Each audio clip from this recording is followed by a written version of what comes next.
Hello friends, this is Scott Miller. I'm the Christian Education Co-Director along with Aaron Thornburg, who is our Lead Director. And Aaron and I, we've been talking and discussing along with the Super Sisters on our presence at camp, and particularly counselors and being involved with that. We do camp along with Indiana Yearly Meeting. And over the years, a little bit, we've kind of declined a little bit as far as our presence there. And we're really putting a push to get you to think about and pray about being a counselor. I sat down with Tom Roberts a couple weeks ago, and I wanted to know why exactly he blocks off a whole week out of his time in his life to go to Quaker Haven. Listen to his heart. Listen to his heart as far as why he's doing this and why he feels it's so important. And again, when you're done watching, set some time aside and just spend some time in prayer and discernment. And if God's leading you again, give Aaron and I a call. Would love to talk. I'm Tom Roberts, lifelong member of Western Yearly Meeting, and only a recent participant with Quaker Haven. I never went as a camper. But here the past 4 years, I've been a counselor at Quaker Haven.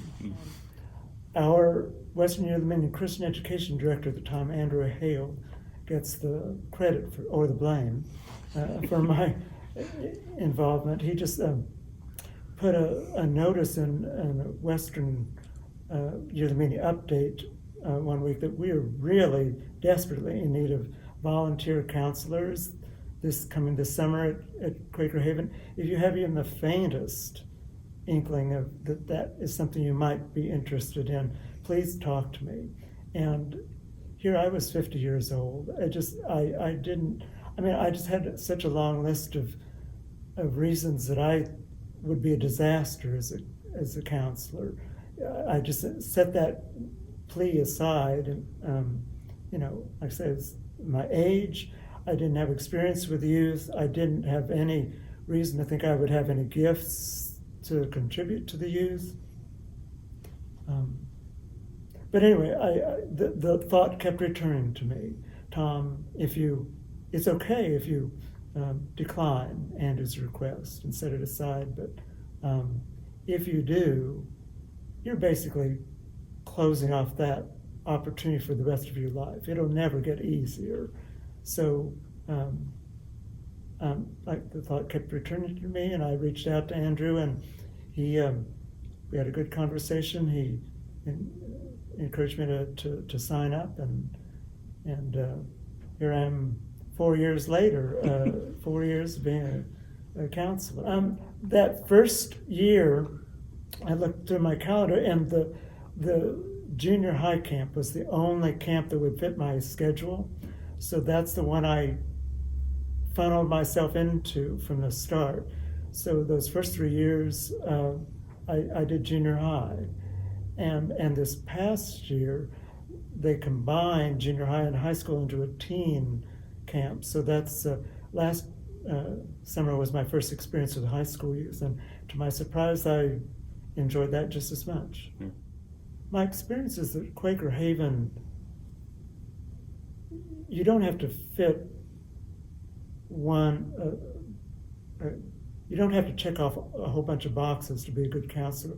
Quaker Haven works with whatever you bring. I mean, there's strengths I bring and weaknesses I bring, and they'll maybe pair me with another counselor who will compensate or complement what I bring. So, at first I worried a lot about what I perceived as deficits that in my attributes as a counselor, but I found that Quaker Haven makes that work because of the way they pair me up. They have a whole structure behind me. It isn't all dependent on me excelling in every category of counseling. A week at Quaker Haven is exhilarating. Yes, it's exhausting, but mostly it's exhilarating, both the body and the soul. The youth in my yearly meeting and extended yearly meeting are worth it to me. I care to be a support to that important demographic. The fact that campers have fun is a good thing, but the intense focus on spirituality and their Christian life, and building that up, strengthening that part of their life, deserves a week